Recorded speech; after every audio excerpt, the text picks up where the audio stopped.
Pai-Euma, Grupo de Estudos Clássicos da Faculdade de Educação da Universidade de São Paulo.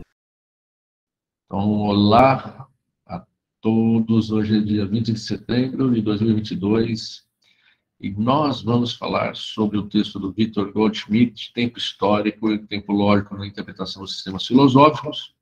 É o texto que se encontra no livro A Religião de Platão, publicado na primeira edição no Brasil em 1963.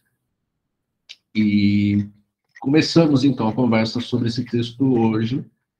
É uma conversa que vai se estender por algum tempo, penso eu.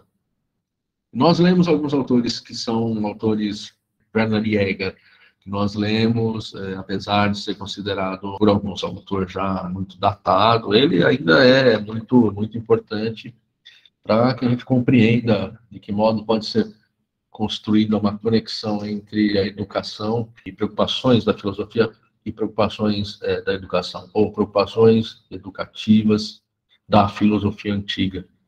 Autores como Pierre Hadot, que também lida em compreender a filosofia antiga como um modo de vida, e um autor mais recente, o Livio Rossetti, né, um autor contemporâneo nosso, vivo ainda, que apresenta também, claro, uma leitura. Todos esses, obviamente, são filólogos, se ocupam da filologia, mas eles se ocupam também da compreensão do que ele chama de macro e micro retórica, que não é outra coisa senão uma investigação sobre os propósitos persuasivos do texto, né?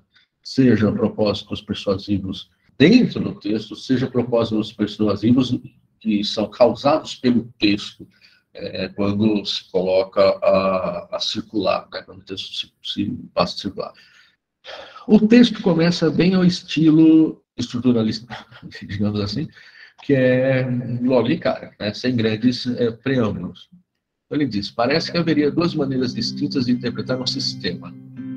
Um sistema. Aqui ele vai estar falando do texto. Então, o texto tomado como um sistema. E dá uma olhadinha na etimologia de sistema, do grego sistema, acho. Né? Se não me engano, stema é caule. Aí o prefixo eu não lembro. É junto. Agora, então, na verdade, esse sistema aqui, né, etimologicamente, seria uma rede, né? Seria um caules juntos, ou ramos juntos.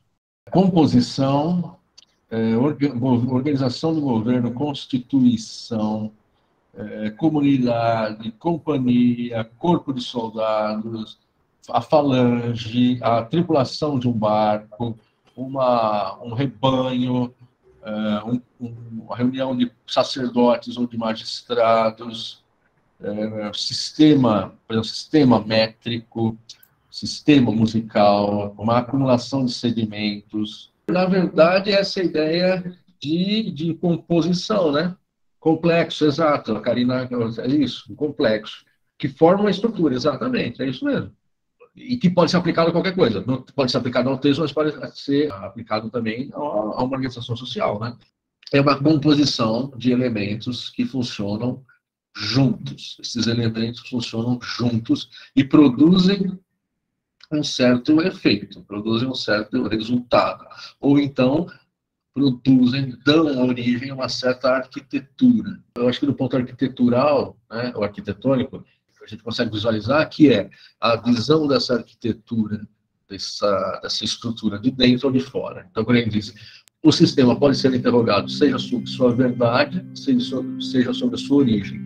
Pode-se pedir-lhe que dê razões ou buscar suas causas. São as duas maneiras de pensar, de interpretar, de interrogar um sistema. Sobre a verdade ou sobre a origem. Se aquilo que ele diz é verdadeiro, a partir das suas premissas, ou seja, premissas da própria estrutura, ou sobre a sua origem. De onde é que essa estrutura veio?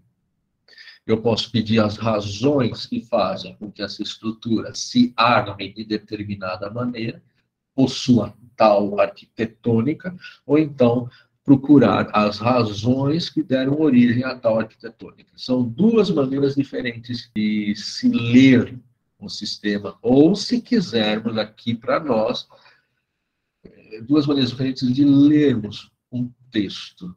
No caso, um texto de filosofia. Pode ser qualquer outro texto? Pode ser qualquer outro texto que tenha pretensão de sistema, ou seja, qualquer outro texto que tenha pretensão de ser composto por partes que operam em conjunto, funcionam em conjunto. Mas, nos dois casos, considera-se ele, sobretudo, como conjunto de teses, de dogmata, né, um conjunto de dogmas, de afirmações, conjunto de teses. Essas teses, essas dogmata, essas afirmações, essas proposições, nos dois casos, precisam estar articulados, dando origem à estrutura, dando origem ao sistema, a esse complexo de partes que funcionam juntas. Então, notem, o próprio texto, a estrutura desse texto do Victor Goldschmidt, ela é elaborada em dois polos. Ele vai oscilar de um para o outro, de um para o outro. O primeiro método, que se pode chamar de dogmático, aceita, sob ressalva, a pretensão dos dogmas a serem verdadeiros. Isso é muito importante. O primeiro método, esse método que interroga o sistema acerca da sua verdade, que pede razões do sistema, ele aceita, sob ressalva, a pretensão dos dogmas a serem verdadeiros. Isso é fundamental, porque é algo que nós precisamos perseguir sempre que fazemos a leitura. Quando eu leio o texto, naquele momento em que estou analisando o texto, eu preciso aceitar os dogmas, ou seja, as dogmata do texto, o conjunto de proposições que ele me apresenta, eu preciso aceitá-las como verdadeiras. Mesmo que eu não concorde com nada daquilo que está escrito. Se eu não faço isso, eu sou incapaz, ou pelo menos se torna muito difícil, fazer a interpretação do texto. Né? É a ideia da suspensão da descrença, nesse caso, o princípio da caridade. Eu leio o texto de modo que os meus vieses, sejam eles quais forem, são atenuados. Eu preciso dessa predisposição interior, predisposição do espírito, para fazer a leitura do texto. Isso parece tão simples para a gente, mas não é. O que menos se vê por aí acontecendo, o princípio da caridade. O que nós temos é uma dificuldade muito grande de lidar com o texto pelo texto. Então, eu suspendo a minha descrença e tento ler o texto, acreditando que as suas proposições, as suas afirmações, as suas teses são verdadeiras. E vejo se ela faz sistema. Mas note, sob ressalva. Sob ressalva poderia ser também condicionalmente. Eu vou aceitar. Então, durante esse período em que eu analiso esse texto, eu vou aceitar. Eu vou tomar como dado que o texto diz a verdade. Para quê? Para que eu possa, de fato, compreender a estrutura do texto. Lá, e não separa Alexis da crença. O Lalande, aqui é o autor do dicionário, né, de filosofia famoso.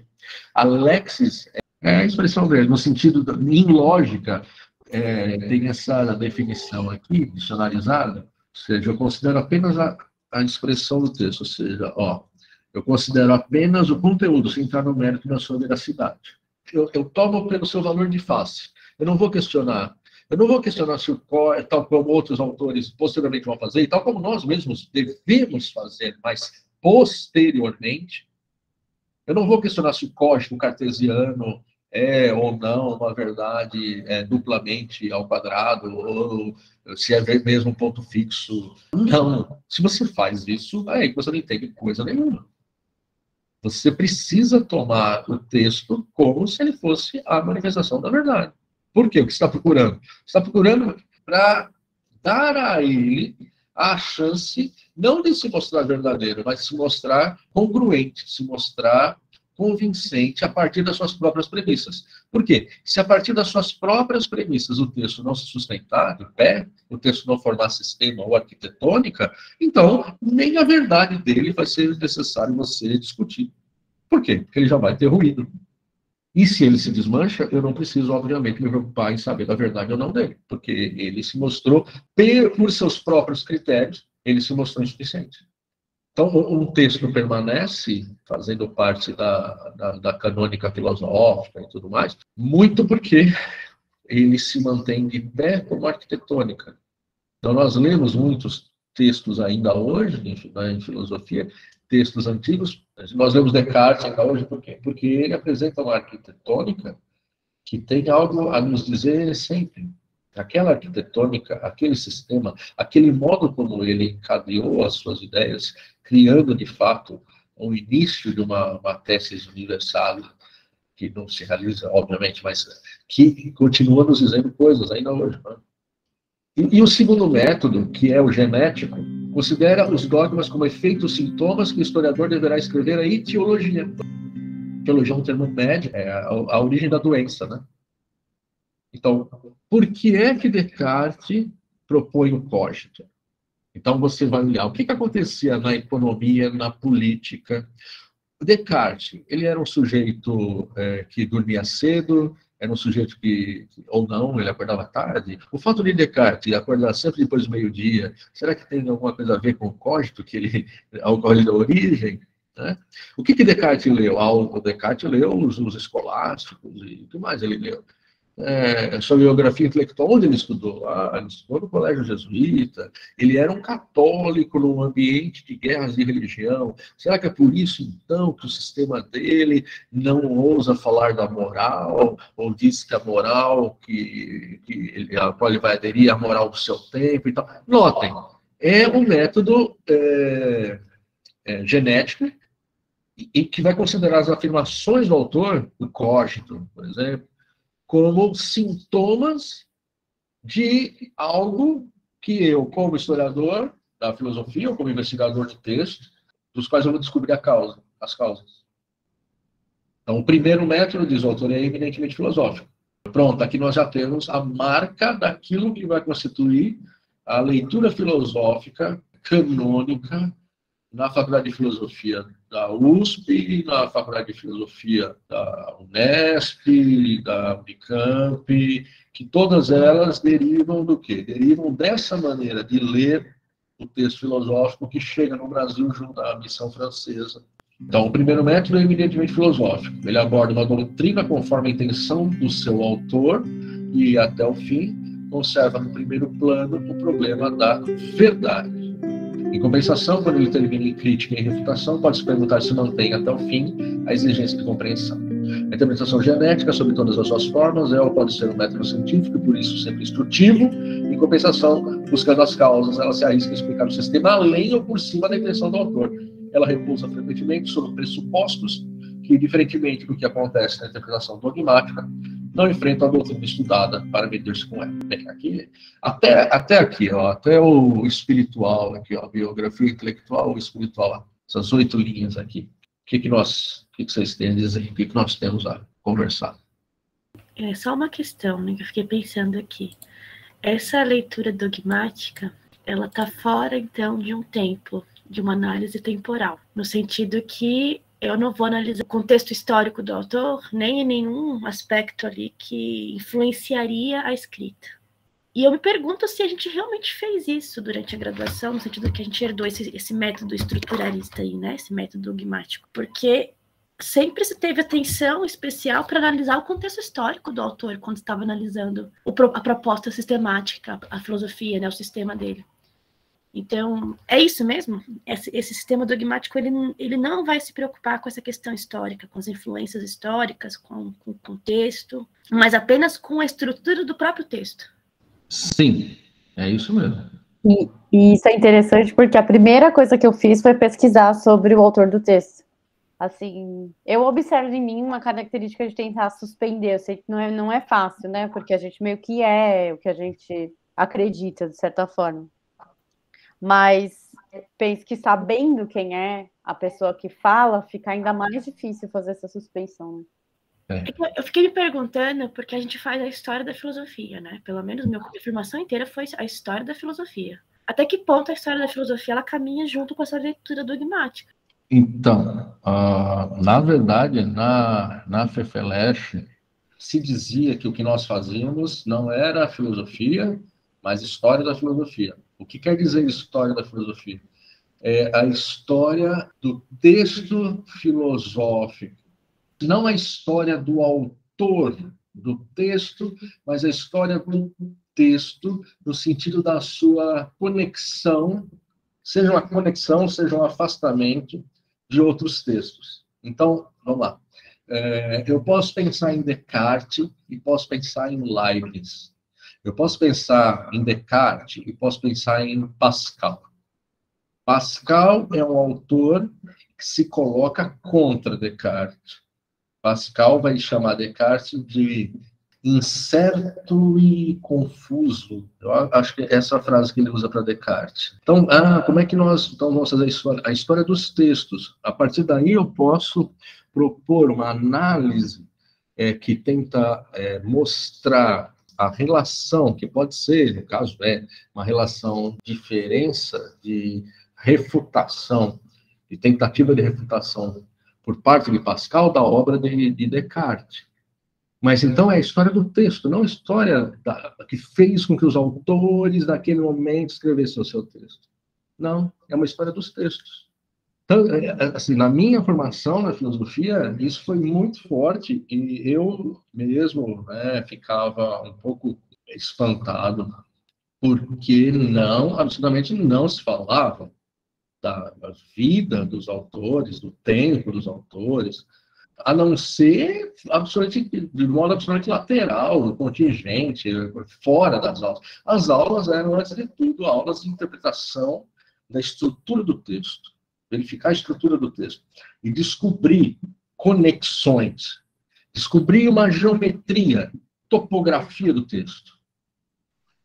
Essa tendência a uma leitura dogmática que considera o texto quase que como um objeto isolado, tem muito a ver com o quão nietzschiano é um departamento. Eu acho que a crítica nietzschiana, do perspectivismo, coloca para nós essa conexão do texto, do pensamento com a vida. Eu meio que me reconheço na fala da Bárbara, na minha formação, também tinha essa preocupação de ver o texto conectado com a vida do autor. Embora eu tivesse, digamos assim, professores mais ligados a uma tradição racionalista, inclusive quando eu estudei Descartes, que procuravam isolar o texto como um objeto, assim, solo, quase que independente de todo o resto. Vocês trazem uma impressão nova, importante para nós, que não foi a minha, né? A minha formação foi uma formação, então, eu não usei esse termo, mas é o termo adequado a ser usado aqui, uma formação racionalista, se a gente quiser. Mesmo tendo aula sobre Nietzsche, mesmo a professora Scarlett Marton, mesmo ela era uma estruturalista. Hoje eu não sei, bem, eu terminei minha graduação há muitos anos. Então eu não sei o que acontece na aula da graduação, lá na filosofia. Mas era muito forte isso, essa leitura do texto era o texto pelo texto. Opa, a Bárbara diz, não só a vida do autor, mas a influência histórica aí nessa tradição, ou seja, todo o contexto tempo histórico do autor. E até agora chamava isso de história da filosofia. Não, mas olha só, você não está errada, Bárbara, de chamar isso de história da filosofia. O que não se dizia, o que se dizia para não se dizer, quando eu fiz a faculdade, era que nós fazemos filosofia. Nós não fazemos filosofia. Nós não éramos filósofos, nós éramos historiadores da filosofia. E isso é o que eu carrego até hoje. Tanto que eu não digo que eu faço filosofia, eu não me considero filósofo.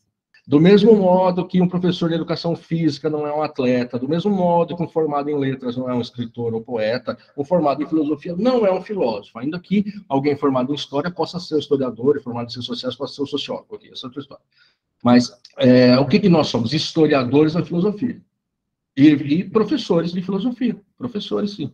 Não é possível ensinar filosofia, só é possível ensinar a filosofar? Talvez não, talvez seja possível. Nós somos a prova o que nós fazemos se não estudar, se não ensinar filosofia. Então, era essa grande reverência ao texto. Quando se falava de história da filosofia, era a história dos sistemas filosóficos. Uma oposição aqui é a oposição entre o diacrônico versus o sincrônico. Essa é a grande questão. O diacrônico é aquele que vai analisar o desenvolvimento da filosofia. A filosofia surge na antiguidade, e de Tales, Anaxímenes foi influenciado pelo Tales, ou Marx foi influenciado por Hegel. Isso é diacronia, guiar através do quê? Do cronos, através do tempo. Versus o sincrônico. Então, o sincrônico é o que esse autor está propondo, ou verdadeiramente filosófico. O que é sincrônico? Ao mesmo tempo. Sim, junto, cronos, ao mesmo tempo. Isso quer dizer, então, quando Mersenne escreve sobre Descartes, ou para Descartes, o texto de Mersenne, o texto de Descartes, esses textos, como que cada um forma sistema e como é que esses dois formam um terceiro sistema? Como é que eles formam essa rede? Qual é a vantagem desse método? A vantagem desse método é como ele deliberadamente não separa a lexis, a exposição do pensamento, da crença no pensamento, no sentido de que eu exponho o pensamento, suspendendo o meu juízo, ou tentando, no limite, suspender o meu juízo, eu me protejo de um problema. E aí, eu acho que é quando o Bruno lembra do Nietzsche, né, do perspectivismo, etc. e tal, que é o problema da historicidade de todo pensamento filosófico. Porque se há uma historicidade que podemos chamar de etiológica, ou seja, se a historicidade é a etiologia do sistema, o que eu quero dizer, se o fato de uma filosofia ter sido feita por seres humanos, e obrigatoriamente, então, todo o sistema filosófico está posto na história. Se todo o sistema filosófico está posto na história, os efeitos, os sintomas, os propósitos desse sistema filosófico serão os fatos econômicos, políticos, as leituras, a biografia intelectual, a relação com esse ou com aquele autor, etc. e tal. Eu acabo relativizando todos os sistemas filosóficos, porque todos podem ser explicados por fatores fora deles mesmos. E aí eu fico nessa grande angústia que surge, pelo menos depois de Hegel, mas então depois da chamada virada linguística vai ter um peso enorme, né, na reflexão sobre a filosofia, e que a pretensão da filosofia de se fundar como um sistema capaz de explicar a totalidade do real, essa pretensão teve que ser abandonada. E se ela foi abandonada, o que sobra? Os jogos de linguagem? O historicismo puro? A própria filosofia ela perde a sua natureza. E nós vemos isso hoje, né? Quer dizer, os impactos desse abalo sísmico, né? Nós sentimos ainda hoje. Quando nós estamos falando de canônica da filosofia. Por que você tem a filosofia? Por que você lê Platão, mas não lê, sei lá, não estuda a filosofia do Egito? Você vai falar de filosofia do Egito dentro da canônica, não chega nem a fazer sentido. Então, o grande problema disso é que haveria uma relativização de todos os sistemas filosóficos, e isso impede a pretensão da filosofia de falar da verdade como verdade, é isso?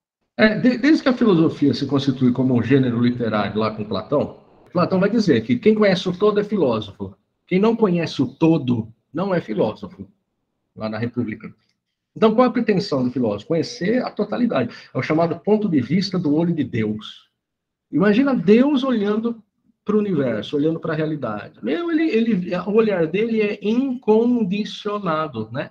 O olhar dele não tem nenhuma contingência. O nosso olhar é sempre um olhar condicionado.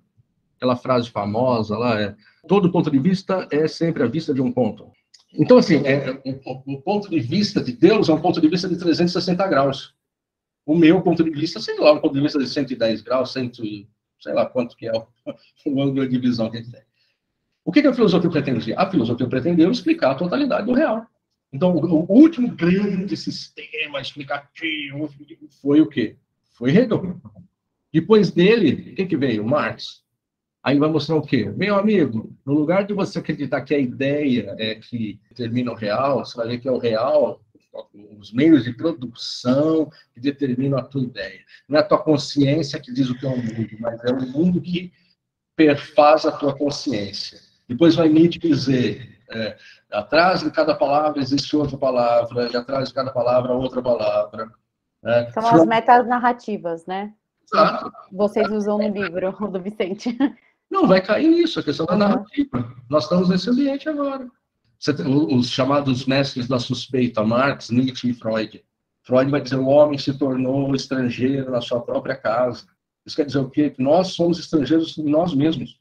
A minha vontade não é minha vontade. A minha vontade é a vontade de alguma... obscura que eu carrego comigo, que eu não sei direito o que é, que eu não tenho acesso direito a isso, que é o meu inconsciente, e que ele atua de modo que eu não percebo. Então, essa ideia que a razão seria capaz de explicar o mundo, ela é posta em xeque. Isso vai fazer com que toda a pretensão filosófica de sistema, não no sentido aqui do texto, por favor, é no sentido do texto, mas não é a mesma coisa. Aqui, o sistema ao qual ele se refere é algo menor, ele está falando de um texto, né? Ele não está falando aqui do sistema como explicador do mundo. Mas a pretensão de você ter um texto ou uma obra que explicasse o mundo, explicasse a realidade, que desse uma resposta definitiva para as questões fundamentais, essa pretensão se torna meio ridícula. Por quê? Porque nós aprendemos a desconfiar dessas respostas. Então, em filosofia, quando eu abdico da pretensão de ser filósofo, perdão, vai tentar construir um sistema desse tipo, capaz de explicar definitivamente questões profundamente complexas ou as questões fundamentais da existência humana, éticas, políticas, antropológicas, ontológicas, metafísicas, etc. Eu abdico disso e me torno o quê? Um historiador da filosofia. E eu vejo, se eu considero que as premissas de Descartes estão corretas, o que deriva daí? Deriva tudo isso que ele deriva nas suas obras? Sim ou não? Qual a estrutura do texto? Nós nos aproximamos, de alguma maneira, da análise do discurso. A filosofia se torna uma certa análise do discurso, preocupada com as razões do texto, preocupada com os argumentos do texto, preocupada com o sistema, ou seja, esse conjunto estrutural, arquitetônico, que o texto cria. Ah, mas é pouco. Isso é muito pouco. Bem, para as pretensões anteriores, muito pouco. No entanto, talvez seja, primeiro, essencial para eu poder me pronunciar sobre o texto, para eu poder me pronunciar sobre a verdade do texto, sobre a pretensão do texto, sobre a possibilidade ou não de o texto eventualmente carregar algum sentido de verdade dentro dele. Essa leitura é fundamental. O que ocorre, às vezes, é que nós não lemos assim. Nós vamos ler logo o texto a partir do segundo método, o método genético. Ah, ele é fruto disso, é fruto daquilo. O que eu estou fazendo? O que eu estou fazendo que eu não faço isso?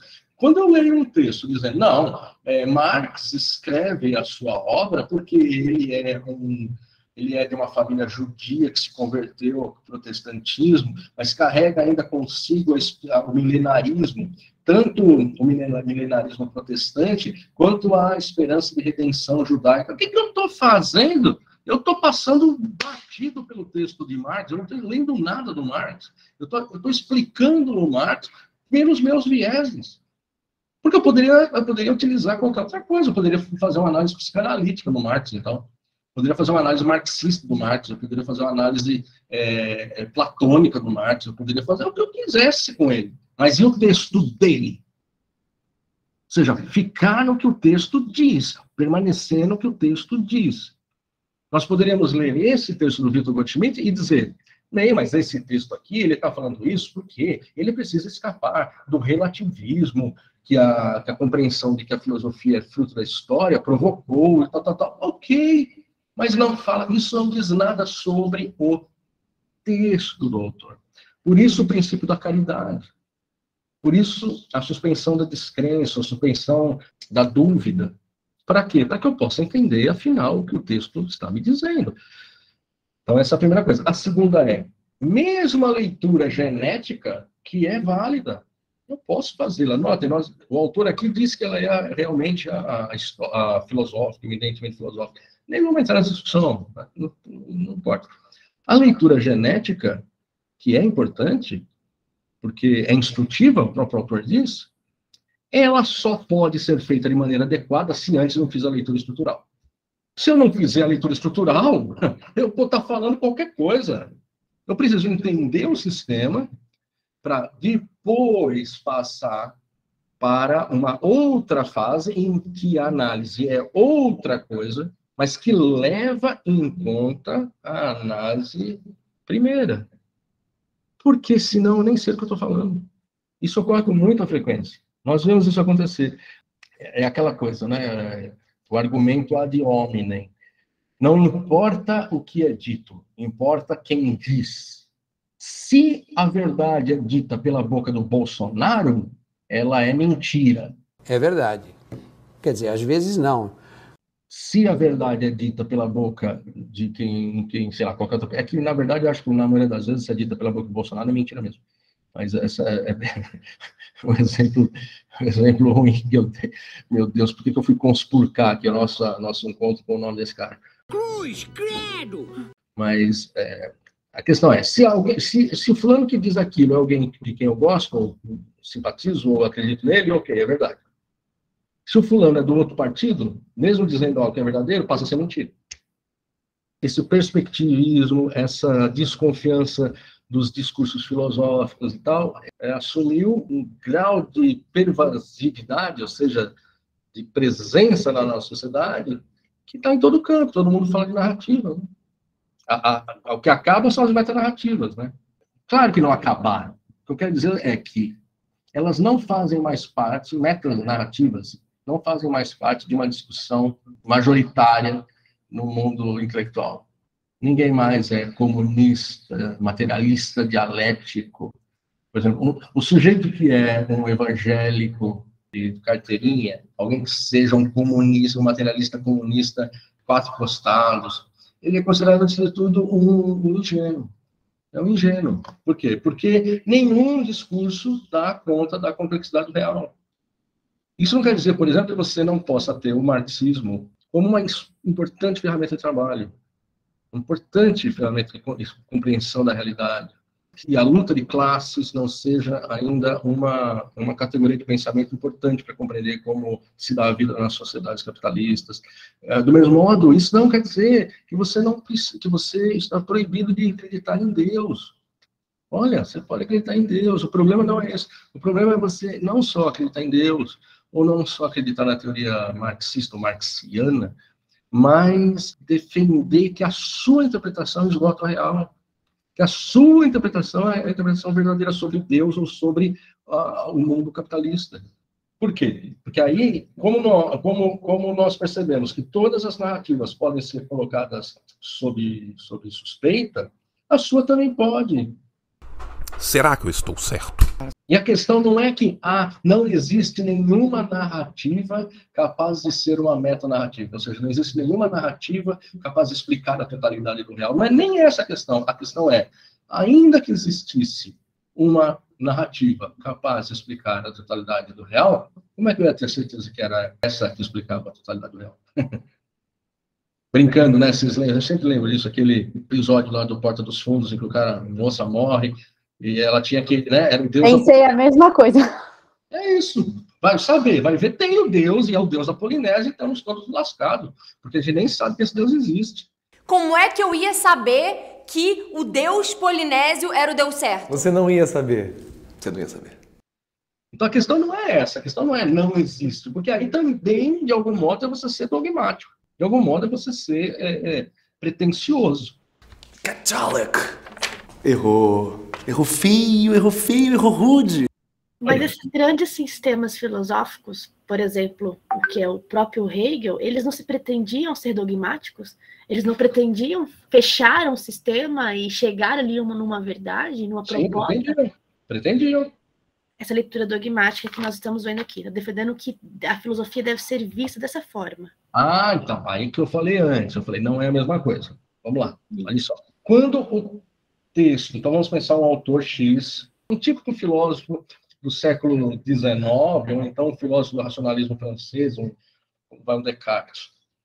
Quando ele escreve o discurso do método, quando ele escreve as regras para a investigação, regras para a direção do espírito, quando ele escreve todas aquelas obras, o que ele tem em mente? Ele tem em mente aquilo que ele chama de matérias universais, que seria o quê? Uma ciência universal. Uma ciência capaz de explicar a totalidade do real. O texto expressaria uma explicação da totalidade do real. Quando Hegel escreve Fenomenologia do Espírito, bem, eu não sou especialista em Hegel, quando Hegel escreve as suas obras, ele tem em mente explicar o real a partir do seu texto, certo? O que vai acontecer é que, a partir de autores, não só eles, mas autores como Marx ou Kierkegaard, que a gente não falou aqui, mas Marx, Freud, Nietzsche, Kierkegaard, nós vamos passar a conceber que essa ideia, essa pretensão de explicar a totalidade do real por meio de um texto sistemático, ou seja, a ideia de sistema mesmo, o texto que eles escrevem é um texto sistemático, porque ele precisa explicar o real, explicar a totalidade. Mesmo em Marx, como é que eu explico o motor da história é a luta de classes. A ideia de uma filosofia da história, por exemplo, em Marx vai dizer, no final da história virá o comunismo. Esse discurso que explica o real na sua totalidade, isso é uma coisa. Por quê? Ele se constitui como sistema. O que o autor está dizendo aqui é, quando eu me debruço sobre um texto filosófico, seja ele qual for, e a gente pode até estender, ampliar o sentido desse filosófico e pensar, quando eu me debruço sobre um texto que pretende me apresentar alguma verdade, ou constituído por meio de argumentos que se encadeiam, a minha leitura tem que ser essa primeira leitura dogmática. Ou seja, eu preciso conceber que o texto está falando a verdade e verificarei, então, na minha leitura, de que modo os seus argumentos estão concatenados uns com os outros. Ao final da leitura, então, eu perceberei se esse texto formou um sistema, ou seja, formou um todo coeso, em que as suas diversas partes se comunicam de maneira coordenada ou não. Então, são coisas diferentes. Uma coisa é o texto de Descartes, é o texto de Hegel, de explicar a totalidade do mundo. Outra coisa sou eu explicando o texto de Hegel. São coisas diversas. Então, não é sistema hegeliano que explica o mundo, mas eu, lendo o texto de Hegel, tomando o texto como sistema. E não a sua pretensão de explicar o mundo, nada fora dele, mas dentro dele.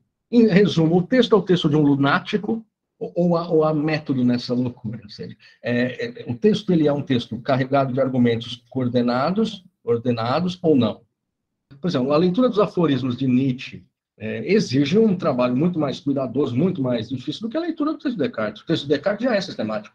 Então, quando a gente aplica esse primeiro método, né, a gente não tem a intenção de que os argumentos comprovadamente expliquem a totalidade do real. A gente não vai presumir isso.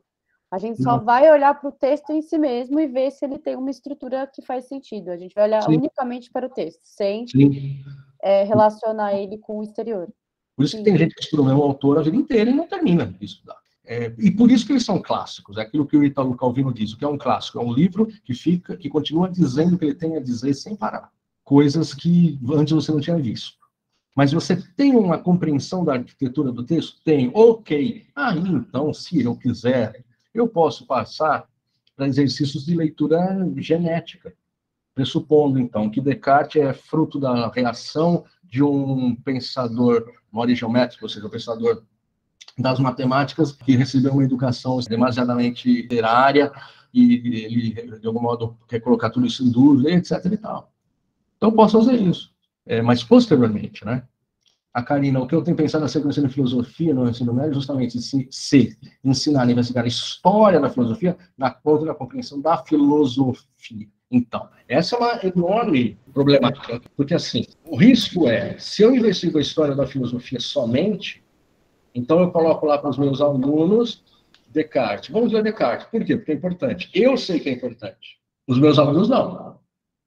Eles precisam... Olha só que loucura que eu quero. Eu quero que eles acreditem cegamente em mim, que aquilo é importante, se lancem à leitura de Descartes e que eles concordem comigo. Em outras palavras, eu quero que, no início do trabalho, eles estejam onde eles só estarão ao final do trabalho, e isso se o trabalho for muito bem feito, isso se o trabalho der muito certo. Porque depois que eu ler o Descartes, perceber de que modo ele apresenta as suas razões, tal, chega lá no final, então, aí naquele momento eu estou pronto para compreender Descartes. Esse é um problema. O outro problema é como que eu compreendo a natureza da filosofia sem passar pela história da filosofia. O risco de um é o quê? A esterilidade. Então, os alunos eles vão responder lá questões sobre Descartes, do mesmo modo que eles responderam questões sobre qualquer outra coisa.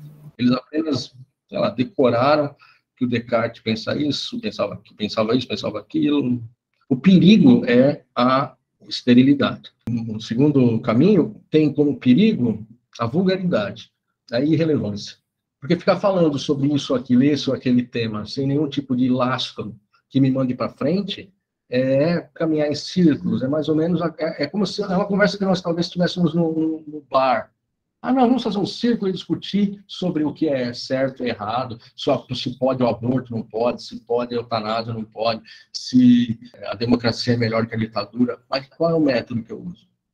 É bom discutir isso, é ótimo discutir isso, mas se eu estou numa aula de filosofia, de que modo vai se dar essa discussão para que ela seja filosófica? Então, nós oscilamos entre os dois polos. Talvez uma maneira seja partir do tema, que deve ser um tema importante para os alunos, ou seja, qual é uma questão que eu, como professor, e aí só eu posso fazer isso, conectar com um tema trabalhado na história da filosofia.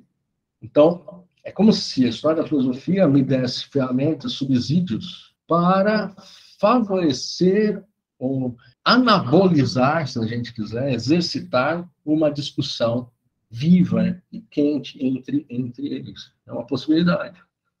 Mas a gente tem que navegar entre os dois polos. Um da filosofia da natureza, da filosofia investigativa, e o outro da história da filosofia. Então, eu fiquei pensando sobre isso, porque, na verdade, eu alterno eu faço aulas de leitura, né? Então, vamos conhecer o autor, as palavras dele, o que ele está propondo, né? E é um trabalho extremamente, eu diria, doloroso para os alunos, para mim, para o processo. Por quê? Por causa do formato que o currículo é disposto, né? A matriz curricular. Então, já historicamente, né, a filosofia, a gente tem menor tempo, né, de aulas semanais. Então, essa questão do processo. Então, eu tenho poucas aulas semanais com a turma, que eu vou amadurecer essa ideia que, ao longo da formação dele no ensino médio, ele vai, de fato, ter o espaço para fazer essa leitura, né? Ele pode ter as minhas indicações ali, por exemplo, tempo de pandemia, eu disponibilizei muito material para eles, assim, focais, né? O capítulo, o livro, etc., mas eu digo na escola, né? Nós estamos fazendo a leitura do autor pelo autor, digamos assim. O formato do currículo ele é perverso, né? Porque ele não permite isso, e porque ele é totalmente direcionado para uma contação da história da filosofia. Eu percebo quando eu, enfim, pego uma turma que eu não conhecia, ou chego em algum momento em que não. Eu não sei o que o autor fala, como ele fala, e isso é extremamente problemático. Pela história da filosofia, cada caso é um caso, né? Mas raramente é uma boa entrada para o trabalho com os alunos. A história da filosofia. Então, nós somos formados para isso. Então, a gente imagina que, eu vou começar, eu pelo menos eu imaginava, né? Quando comecei a dar aula, eu vou chegar lá no ensino médio para apresentar Nietzsche para eles, eles vão ficar loucos comigo, achar o máximo. Putz, né? Não.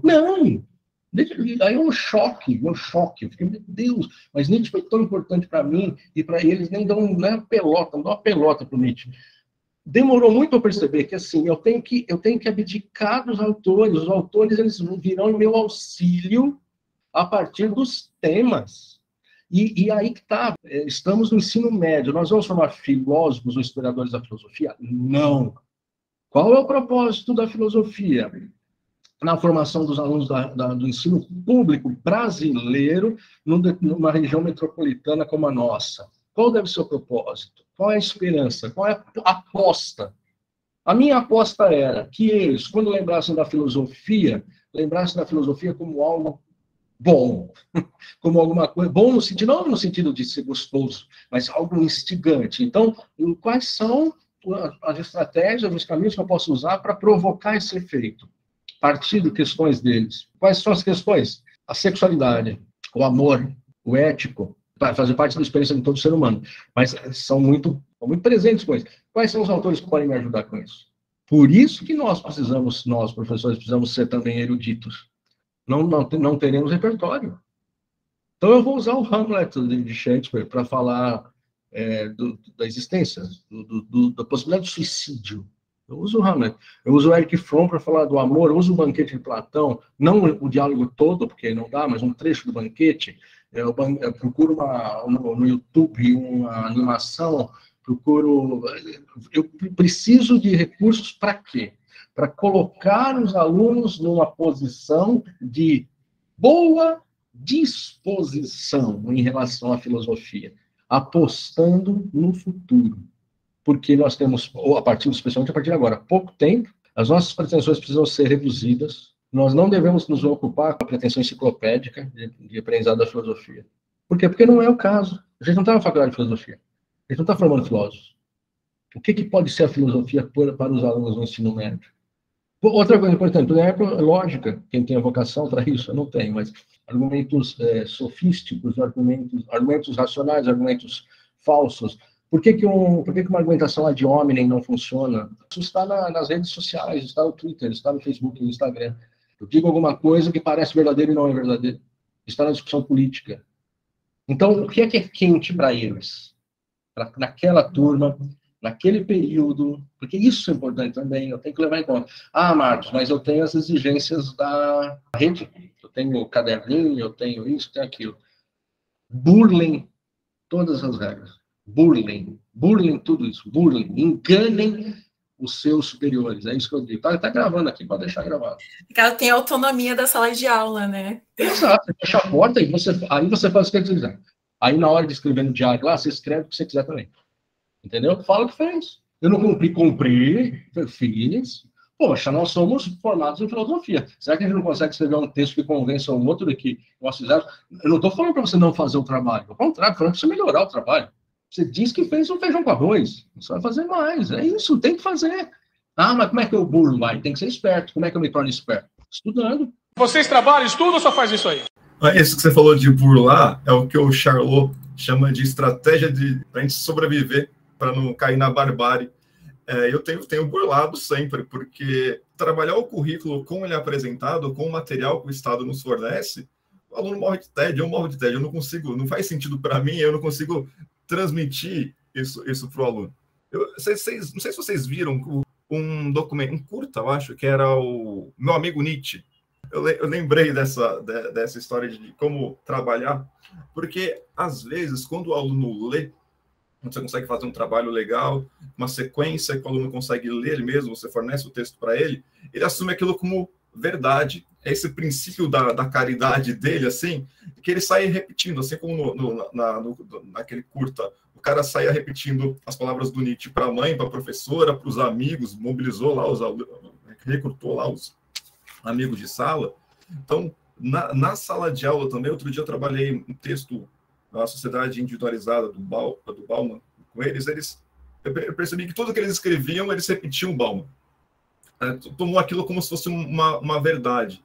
E aí a pergunta que eu ia fazer assim, vamos supor que os alunos leem o texto. Em algumas situações, nessa situação de 45 minutos, tendo que cumprir o currículo, tendo que dar conta de um monte de tarefa, como proporcionar um ensino de filosofia que não seja assim dogmático, que o aluno não tome aquilo como verdade, que ele não pense, é isso.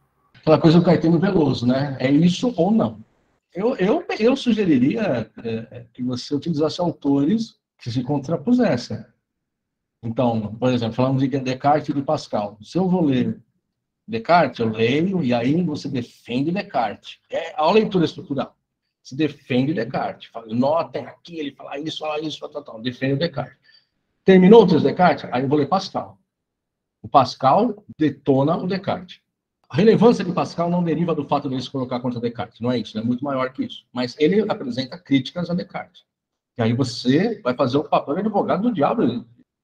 Ideias inatas ou ideias que nos chegam por meio dos sentidos. Empirismo ou idealismo. Os dois próximos, não muito longe. Não, nesse ano eu trato do realismo, do idealismo, no ano que vem do empirismo. Não. Próximos. Para quê? Para causar o atrito, para causar o incômodo. Sim, e isso eu tento fazer. O meu grande problema, eu já te falei que eu uso o método do Silvio Galo, né? E aí, quando eu começo a trabalhar um texto, os alunos conseguem ler o texto, num bloco de 4 aulas, assim, de apresentar um problema, e como esse autor, esse filósofo vai tentar responder esse problema, aí já vem a época de fechamento de nota, e aí eu não consigo trabalhar outro autor. Eu falo da minha experiência, não é metodologia, eu falo dos 20 anos que eu dei aula aí, entre escola pública e privada, né? O que é o essencial? Qual é a fala que você queria que permanecesse com eles? É procurar isso e determinar o teu curso a partir do tempo que você tem. Ah, mas vai sair muita coisa. Vai.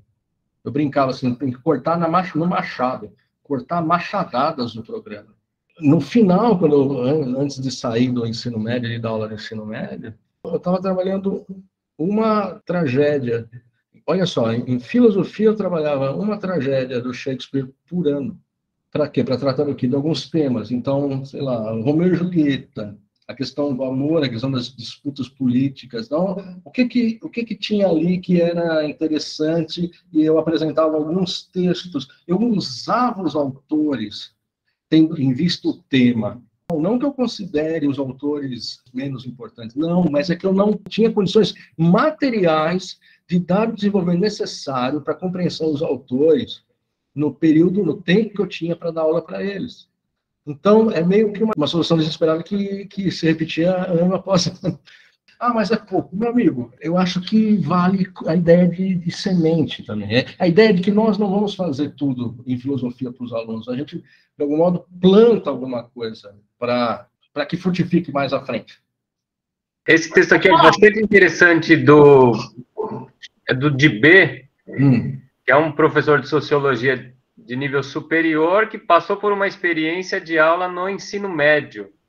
E essas questões aparecem no texto. Acho que vale a pena a gente ler, e ele cita, né, que o currículo é feito para um aluno que não existe. E nós temos esse problema, né? O currículo não vai funcionar, é só uma abstração. Na sala de aula a gente decide. Eu só queria comentar uma questão metodológica que eu costumo usar, porque eu estou numa exceção, né, porque eu estou na escola privada, e eu também estou no ensino infantil, no Fundamental 2. Mas eu tenho a sorte ali de estar realizando algo que eu não consegui nem no ensino médio na escola pública. Né, tendo tempo de aula, né, e tendo ali uma disponibilidade dos alunos também. Eu costumo mesclar a questão temática com a história da filosofia. Então, ser parte sempre de um tema em comum, de um tema de discussão, que é de interesse dele, e aí você vai para a história da filosofia. Então, por exemplo, desigualdade social, e eu quero aplicar a filosofia. Então, eu vou para Rousseau. Mas, quando eu estou dando Rousseau, quando eu estou ali passando Rousseau, eu vou fazer recortes do texto. Não, obviamente que eu nunca vou levar o texto inteiro, porque eles vão correr, né? Quando você leva muita coisa para ler. E eu costumo sempre fazer a contraposição histórica. Com quem Rousseau está dialogando? Contra quem ele está ali conversando? Porque aí eu dou a linha histórica, né? Da onde o Rousseau está situado, com quem ele está conversando, né? Ou da onde ele está herdando aquele pensamento. E outra coisa, eu sempre trabalho muito com eles a noção de que eles não precisam concordar com o autor. Eles precisam entender. Mas, se eles discordarem, eles têm que saber argumentar. Então, eu costumo sempre ali nas minhas avaliações falar para eles refletirem junto com o autor, concordando ou discordando, mas argumentando a respeito.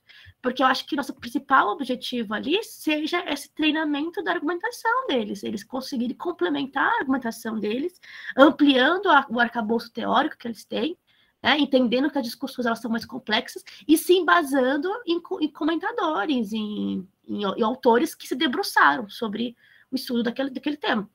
Então, mesmo que eles não concordem, eles sabem argumentar, mesmo criticando aquele autor, né?